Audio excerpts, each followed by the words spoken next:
unbiased reveal channel. Welcome to the deep dive.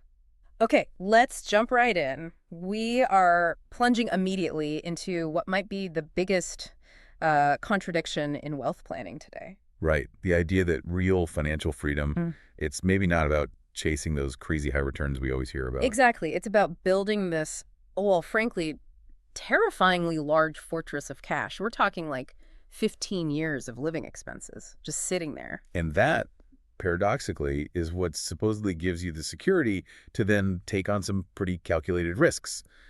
Yeah, it flips the script. It really does. And then the second twist hits. You build the fortress, you achieve the number, and what happens? You hit a new wall. It's Yeah. this anxiety of actually resting, of stopping. You realize the money wasn't the final barrier. It's your own head. That ingrained belief, right? That you have to be grinding, constantly working to have value, or even just to keep the money. It's deep-seated stuff. Well, we've got some fantastic listener sources today that really dig into all of this. We're looking at everything from, complex Monte Carlo simulations on leveraged fund strategies. To the very real emotional baggage of holding something like illiquid real estate, that shell slave idea. Yeah, that's a powerful one. And we'll also get into a, let's say, witty, maybe slightly sarcastic look at the economy, specifically Taiwan, where the GDP numbers look amazing. But the average person is just not feeling it at all. So it's a full spectrum look, the balance sheet mechanics and the mental game you need to actually enjoy it. Our mission, as always, is to take these really dense, sometimes conflicting sources and just pull out the absolute core insights. We want you to walk away with clear, actionable ideas on safety, risk, and maybe, just maybe, how to finally feel in control of your money, not the other way around. Yep, getting beyond just the numbers. And hey, if you're already thinking about building that kind of anti-fragile portfolio, we do have the best referral link down in the description. Check it out after we wrap up this deep dive.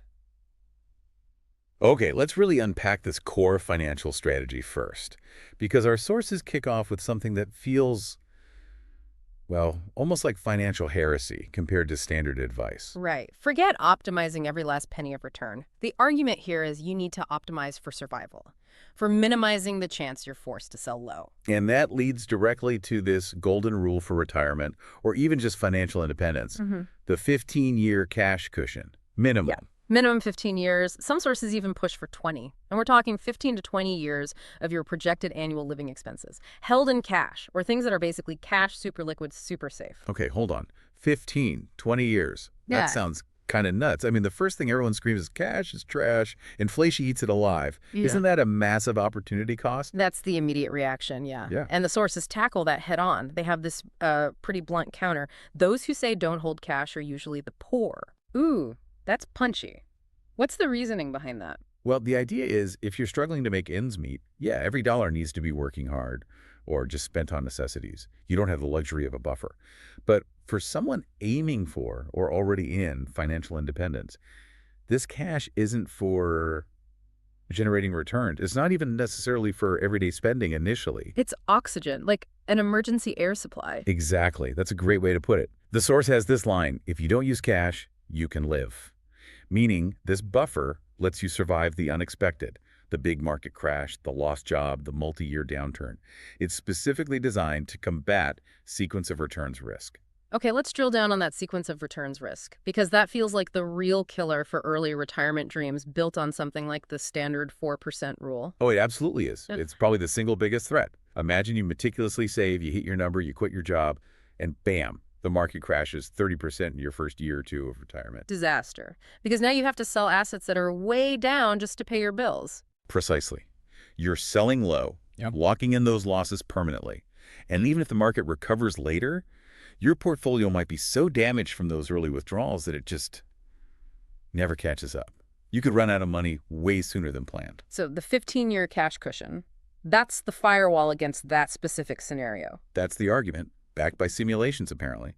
Having that huge buffer means you can essentially ride out even really prolonged bear markets without touching your main investments. Yeah.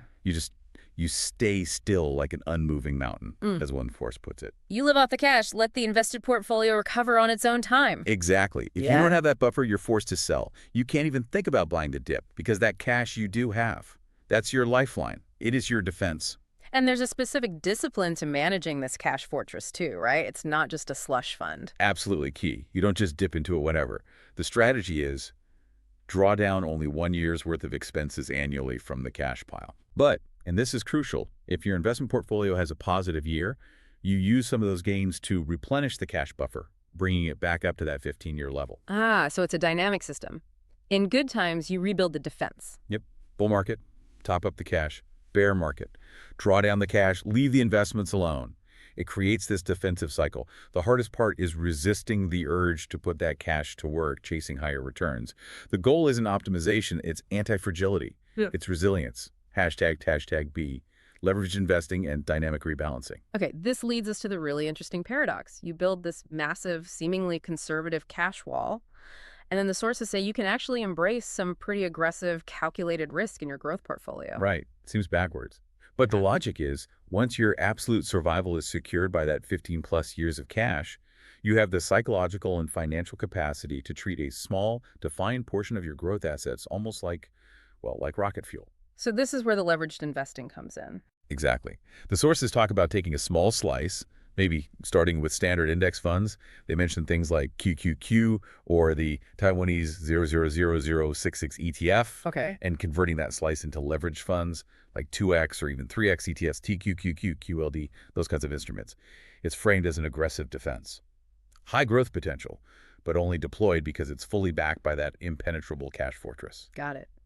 But wow, leveraged funds. They bring serious volatility. A 3x fund can swing wildly day to day, so the key can't just be holding them, right? No, absolutely not. That's where dynamic rebalancing becomes critical. And this is super important. The goal of this rebalancing isn't what most people think. It's not about maximizing gains. It's not. What is it then? It's purely about risk management, strict risk control. You're trying to achieve two things simultaneously. Maintain a stable overall risk profile for your portfolio specifically, managing its beta. Okay, Bea, let's quickly define that for listeners. Sure, beta, it basically measures how much your portfolio tends to move up or down relative to the overall market, like the S&P 500. A beta of 1 means it moves in line with the market, higher than 1, more volatile, lower than 1, less volatile. So even with leveraged assets, the goal might be to keep the total portfolio beta low and predictable, maybe around 0.8. Gotcha. So stable beta is goal 1. What's goal 2? Goal 2 is maximizing your lowest maintenance ratio. This is really crucial for leverage stuff because it dictates how close you are to getting a margin call or having the broker force liquidate your position if the market drops sharply. You want the biggest possible cushion, the highest maintenance ratio against that worst case scenario. Safety first. Okay, so the rebalancing is all about keeping the risk steady and staying away from forced selling. How do these simulations figure out how to do that? What are the moving parts? Well, the sources mentioned 3 core variables they played with in these dynamic rebalancing simulations. First is when to rebalance. Not just calendar dates, but maybe using elastic rebalancing, like rebalance only when an asset class drifts, say, 10% away from its target. Okay, that makes sense. Trigger-based. Second, how much of your core non-leveraged assets do you shift into the leverage funds when the market takes a dive, buying the dip with leverage? Right. And third, the opposite. When the market rips higher, how much of that leverage profit do you take off the table and shift back into that safe cash buffer, locking in gains to rebuild the defense? Wow. Okay, that sounds incredibly complex. Tuning those 3 variables seems like you could get lost in the weeds forever trying to find the perfect formula. You absolutely could. Yeah. And that's the funny part. According to the sources, after running all these complex models, the ultimate conclusion was kind of simple and conservative. Really? What was it? The takeaway was described as a vague correctness. Us. Basically, the math confirmed that the guiding principle always has to be conservatism. Don't get seduced by the simulation that shows the absolute highest potential return. Choose the one that offers the most stability and safety. So less focus on the peak, more focus on avoiding the valleys. Precisely. And this leads directly to what we pulled out as the golden principle of safety from this section. Which is? If you're comparing 2 different asset allocation strategies, and the simulations show they both result in the exact same level of risk, the same overall beta, say 0.8, Okay. you should always choose the allocation that has the higher percentage of cash. Ah, so if a 40% cash, 20% core stocks, 40% leveraged mix gives you a beta of 0.8. And maybe a 30% cash, 60% core, 10% leverage mix also gives you a beta of 0.8. You pick the first one, the 424. You pick the 424 because cash is zero volatility. It's your ultimate safety net. More cash for the same level of measured risk means fundamentally higher resilience, less chance of being forced to sell assets at the worst possible time. It all circles back to that anti-fragile foundation. Hashtag tag C. The real estate trap versus liquidity freedom. Okay, so we've hammered home the need for cash, for liquidity, which inevitably brings us to the elephant in the room for many people's balance sheets: real estate. Yeah, and the sources here, they don't pull any punches. There's this really strong, almost angry condemnation of owning certain types of real estate, particularly rental properties that aren't owned free and clear. This must hit differently depending on where you are culturally, especially, say, in Taiwan or other parts of Asia where land and property ownership is so deeply ingrained as the path to security and status. Oh, absolutely. It's a major cultural shock. The source uses this incredibly evocative term. It says property ownership, especially with debt, turns you into a shell slave. Basically, just a laborer with a shell. Wow, a shell slave. Yeah. It's seen as this huge financial shackle.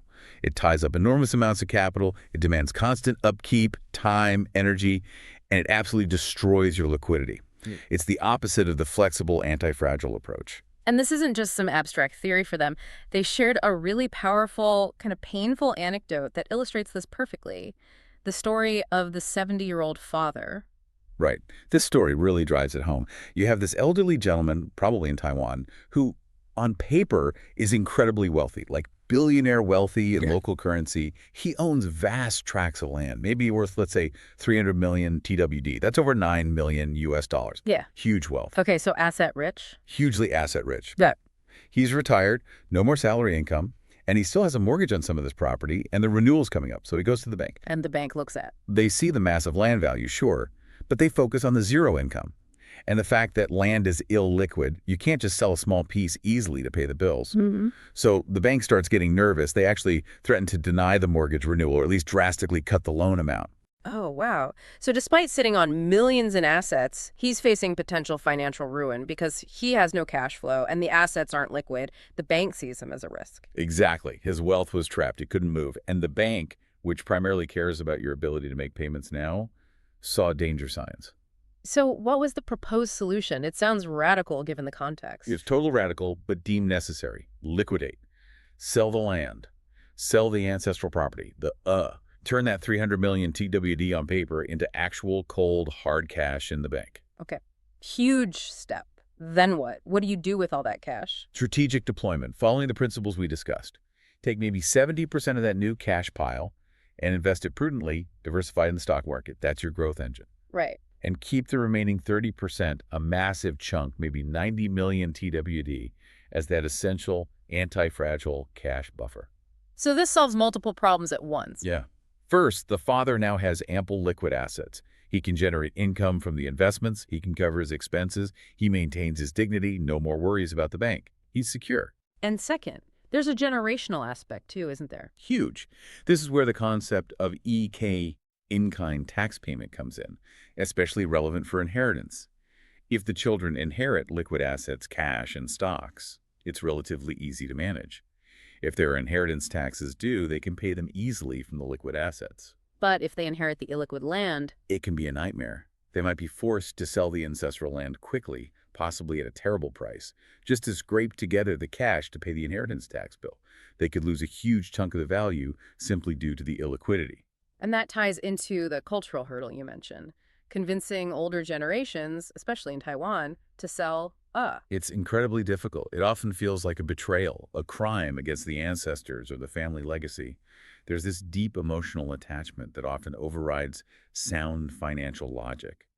People don't always grasp that selling it now could let them live comfortably and actually pass on better managed, more useful liquid assets later on. So liquidity isn't just personal freedom, it's potentially generational freedom too. That's the argument. Breaking free from the share slave mentality benefits everyone down the line. Okay, we've laid out the mechanics, the cash fortress, the leveraged growth engine, the importance of liquidity over illiquid assets like land. Now let's shift gears a bit and talk about the goal all this is supposedly aiming for: financial independence, retire early, FIRE. Right. The dream for many. And mathematically, the target seems pretty straightforward based on the popular 4% withdrawal rule. Explain that real quickly. Sure. The idea based mostly on historical U.S. market data, is that if you accumulate enough assets, so you only need to withdraw 4% of the total value each year to cover your living expenses, your portfolio has a very high statistical probability of lasting for at least 30 years, maybe even growing. And the quick way to figure out your target number is just multiply your annual expenses by 25. Exactly. 4% is 126th. So the example used in the sources. Yeah. If you figure you need 600,000 TWD a year to live, that's about 18,500 USD. Okay. Then your target FIRE number is 15 million TWD. Hit that, pull the plug on work, you're supposedly free. Simple, right? Well, simple on paper. But as we already discussed, that pesky sequence of returns risk throws a huge wrench in the works. The biggest wrench. If you hit your 15 million TWD, retire, and the market immediately drops 30%, your 15 million is suddenly 10.5 million. But you still need to withdraw that 600,000 TWD. Which is no longer 4%. Now it's suddenly like, what, 5.7%? Exactly. You're immediately withdrawing at a much higher, potentially unsustainable rate. And you might be forced to keep doing that for years if the market stays down, potentially wrecking the long-term viability of the plan. So the mitigation strategy is absolutely crucial. You have to somehow survive those first, say, 5 to 10 years of retirement without drawing down principal during a market crash. Which brings us right back to Section 9, doesn't it? That 15-year cash cushion isn't just a nice-to-have for peace of mind. According to these sources, it's the insurance policy that makes the FIRE math actually work in the real world, protecting you from that early portfolio failure. Yeah, it seems less optional the more you think about it. And the sources also point out other risks that the original U.S.-based FIRE studies maybe didn't fully account for, especially for people outside the U.S. Definitely. Like inflation. The 4% rule assumes relatively moderate, predictable inflation. What happens if you retire right into a period like the 1970s with sustained high inflation? Your 600,000 TWD expenses could rapidly become 700,000, then 800,000. Your purchasing power gets crushed, forcing higher withdrawals. That's a big one. And taxes. This is huge, especially comparing the U.S. to somewhere like Taiwan. Massive difference. The U.S. 4% rule calculations often benefit significantly from favorable tax treatment on long-term capital gains. In Taiwan, as the sources note, dividend income, a major source for many retirees, can face pretty substantial income tax. So that 4% withdrawal, it's not really 4% in your pocket. A chunk goes straight to the government. Right. Which means your net withdrawal rate is effectively lower. To get the same 600,000 TWD after tax, you might need to withdraw more like 4.5% or 5% gross, depending on your tax bracket. This means the simple 25x multiplier might be too low for Taiwan. You might need 28x or 30x your expenses, or maybe stick to a lower gross withdrawal rate like 3.5%. Or have an even larger cash buffer to handle those tax variations and potential inflation spikes. It adds layers of complexity beyond the simple U.S. model. For sure. Context really matters here. Okay, this is where things get really interesting and maybe a little uncomfortable, psychologically speaking. Yeah, the sources dive into this phenomenon where people actually achieve financial independence. They hit the number, they quit the job, and then they're miserable, or at least deeply anxious. They find themselves trapped by what the sources call rest anxiety. It's the ultimate irony, isn't it? You work for decades, sacrificing, saving, planning for this moment of freedom. And when you get it, you can't enjoy it.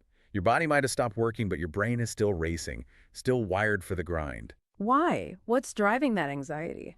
It seems to be this deeply ingrained belief, often reinforced by culture and upbringing, that your value and maybe even your security comes only from constant effort, from doing. The idea that only diligence earns money. So if you're not actively working, not striving, not producing, you feel guilty, useless, like you're wasting precious time. All of the above. Or worse, you feel like you're somehow going to lose everything if you're not constantly vigilant, constantly trying to make more. The freedom you crave becomes this new source of stress. You're anxious because you're resting.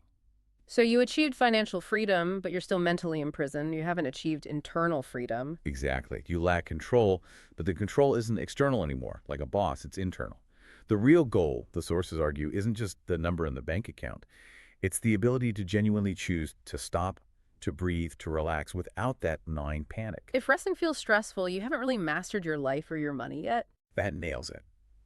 Which brings us to another powerful golden sentence from the sources, a real conflict point for many. You truly lack not money, but the capacity to master money. Ooh, that's direct. Wealth is supposed to work for you, not the other way around. If you're still serving its demands like the demand to constantly grow it, then it's still your master. And this reframes the whole purpose of accumulating wealth. It shouldn't just be about consumption, buying fancy things to signal status or prove you're good enough. That's still playing someone else's game, seeking external validation. So what is the true purpose then? The true premium, the ultimate luxury that wealth provides, is the right to choose. The ability to say no. Exactly. The power to say no to a job you hate, no to a toxic boss, no to projects that drain your soul, no to any situation that compromises your time, your health, or your values. That ability to make decisions based on something other than pure economic necessity.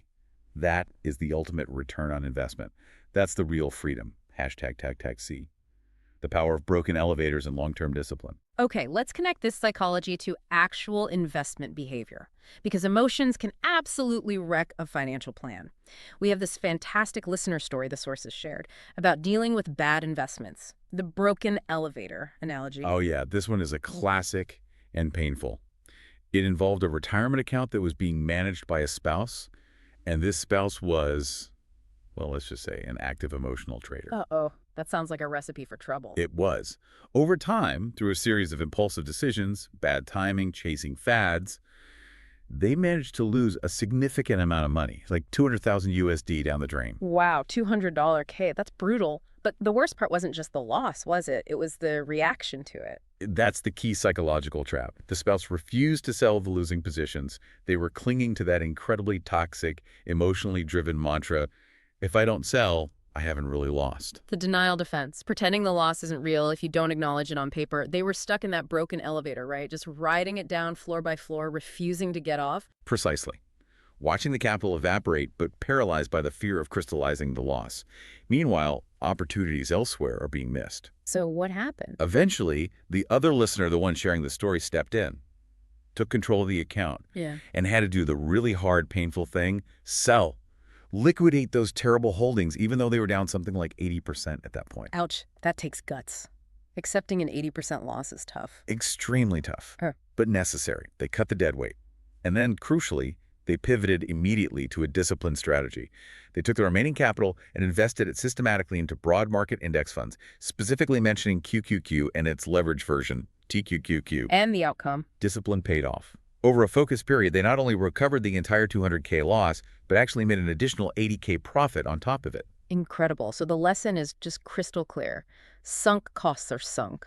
Emotional attachment is poison. You have to recognize when you're on broken elevator, a bad investment, a failing strategy, and get the heck off. Immediately. Don't ride it to the basement. Couldn't say it better. Cut your losses, move on to a sound strategy, and stick with it. And this actually ties into another counterintuitive point the sources made about long-term discipline. Don't be terrified of buying at what seems like a high point. Right. We hear this anxiety all the time. People are scared to invest now because the market is too high. They're waiting for the dip. The sources shared an anecdote, like a listener whose daughter finally invested, maybe bought QQQ, right at what felt like the absolute peak before a minor pullback.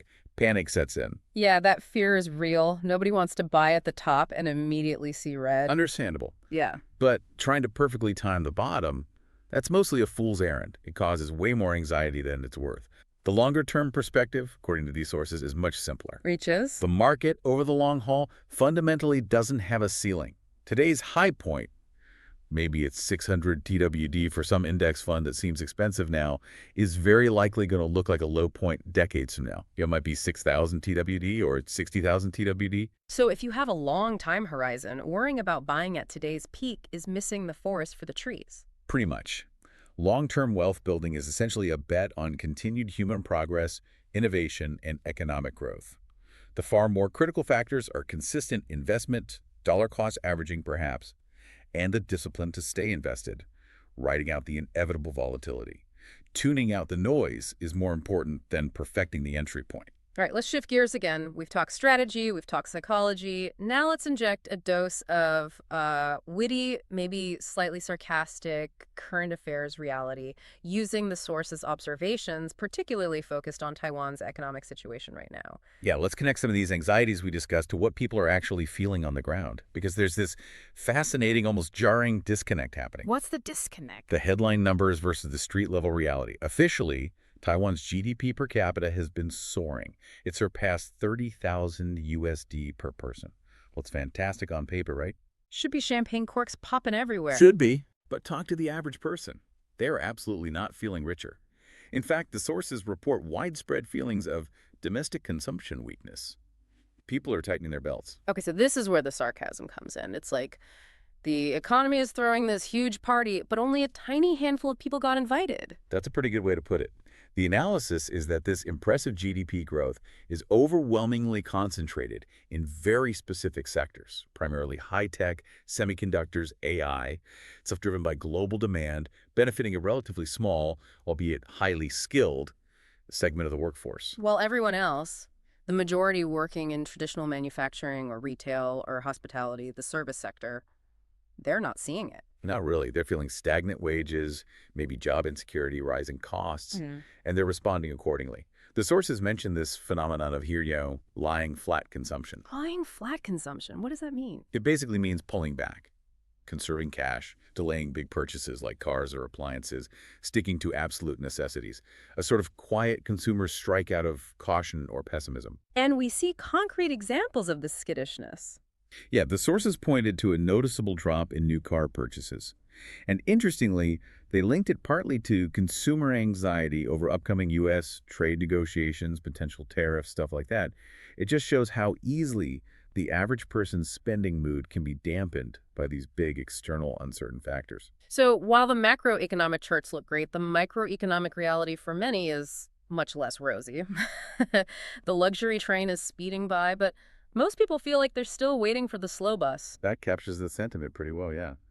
A definite vibe of uneven prosperity. Okay, so in this kind of environment where the average consumer is feeling cautious, maybe a bit flat, which business models are actually thriving? Well, the sources highlight one undisputed champion, a masterclass in capturing value even from cautious consumers. Costco, the king of the membership economy. Ah, Costco. Their model is fascinating because it seems to defy standard retail logic in some ways. It really does. They operate on razor-thin margins for the actual goods they sell, like maybe 14% gross margin overall, which is way lower than competitors like Walmart or Target, who might be up in the 20–30% range. So they're not making much profit on the giant packs of toilet paper or the rotisserie chickens. Barely anything, relatively speaking. Yet somehow they manage to generate more sales in categories like apparel than specialized clothing giants like Abercrombie and Fitch. It's wild. So where does the profit come from? It's got to be the membership fees, right?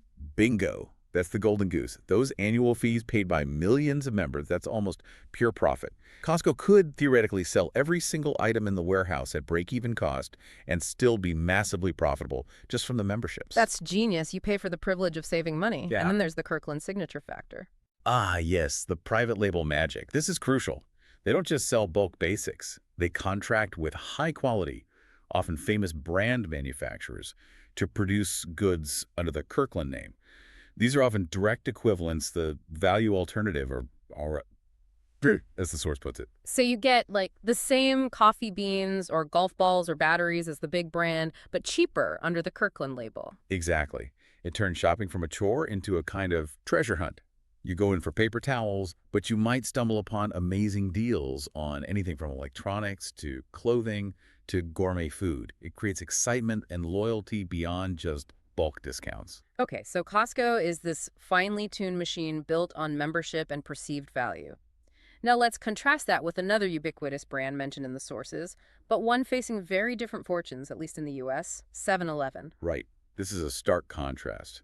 The sources paint a pretty grim picture of the 7-Eleven experience in the U.S. currently. Descriptions like sticky floors, poor service, a general failure to keep up with customer expectations. And this isn't just anecdotal grumbling, right? It's hitting their bottom line. Apparently so.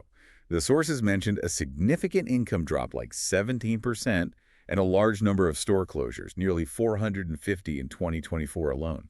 Why the struggle? What's the difference between the U.S. model and, well, the model most people in Taiwan or Japan know? It comes down to the fundamental role of the store. In the U.S., for the most part, 7-Eleven often feels like an appendage to a gas station. It's a place you stop, out of necessity, maybe late at night, for a quick snack or drink.